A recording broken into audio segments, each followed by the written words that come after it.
story really fast and then tell you guys why I do this walk. And I'm kind of emotional because my team is huge and I just love the support. Thank you. Anyway, my story is probably similar to a lot of other people's. Back in 2005, after ending an unhappy marriage, I met the man of my dreams. Back there, Joe. Hey, Joe. We were so excited to start our happy, big, Brady bunch and join our lives together and our kids together and just live happily ever after. And shortly after our wedding, I started having some really strange symptoms and started going to the doctors. It ended up being a couple of years later, I ended up in the emergency room because my entire right side was numb, and we were pretty sure I was having a stroke. And anyway, to make a long story short, doctor after doctor, test after test, most of you know what this is like. I got to the point I was crawling to get up my stairs because I was so weak and in so much pain. My neurologist wrote me off and told me he didn't know what was wrong with me. And basically, I didn't know where to go from there, but Joe and I knew there was something wrong, so we persisted. He pushed me. I probably would have given up if it wasn't for him. So he pushed me to keep going. I had heard of Dr. Foley down in Salt Lake, and one of the doctors, he's the best, one of the doctors had suggested MS, but ruled it out because I didn't meet the standard criteria. Well, I've never claimed to be normal. So I called Dr. Foley myself and asked if I could please come and see them. And they told me they only take patients who have MS. And I said, that's great. Take me, rule it out, and you'll never have to see me again.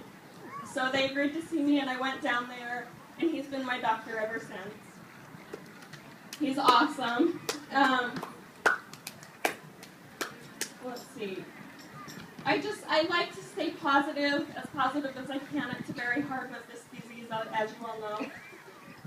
But I feel like I was given this challenge for a reason, and I feel like I've learned a lot of lessons from it. So I came up with my top 10 lessons I've learned from MS, so I'm going to tell you those really fast.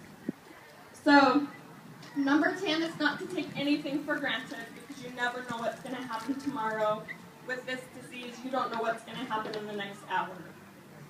Number 9, MS has taught me strength, not physical strength, because I don't have much of that anymore.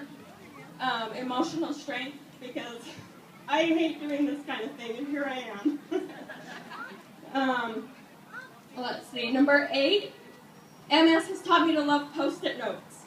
Because if you tell me something, I'm going to forget within 5 minutes. So I love Post-it notes. I think that's why Joe bought me a smartphone. Number 7, MS has taught me to immediately find the restroom in any situation and the quickest route to get there. Number 6 is to live my life for me and not for anyone else, because it's too short to try and please everyone else. Number 5, it has taught me patience.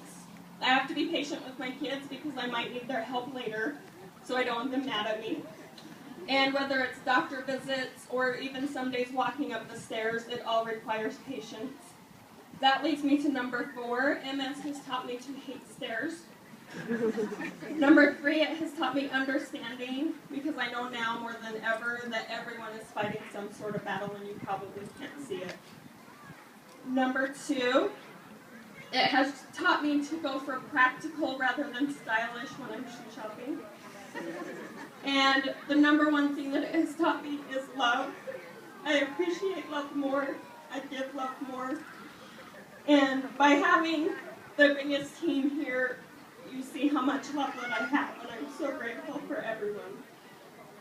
I do this walk for my family, so that my children hopefully will never have to experience this for themselves. I do this for everyone here and everyone who has MS who has not been as lucky as I have, because I've been very lucky. We caught this very early because we were persistent. I haven't had very many new lesions. I do very well most days, and I'm grateful for that. So I do this for everyone else. And the biggest reason I do this is for a cure. That's why we're all here, because we will find a cure one day.